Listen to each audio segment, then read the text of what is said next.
I'm Paul Bush with TJ Snow. We're here at FABTECH 2022 and in Atlanta, Georgia. So this right here is one of our size 2 welders.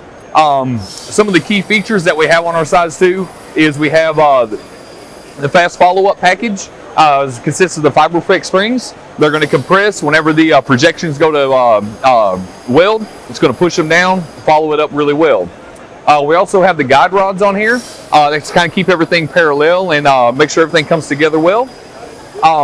Typically we put an 8-inch cylinder on these. We could probably go up to a 10-inch if need be. And typically we try to do these with AC or MFDC. This one's actually set up for an MFDC, so it has the WTC 6000 on the side of it here. We also use the DEP 600 for the programming and things like that for it.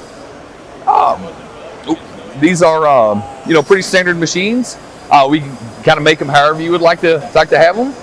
If you need more information on the size 2s, definitely give us a call or visit our website, tjsnow.com. Thank you.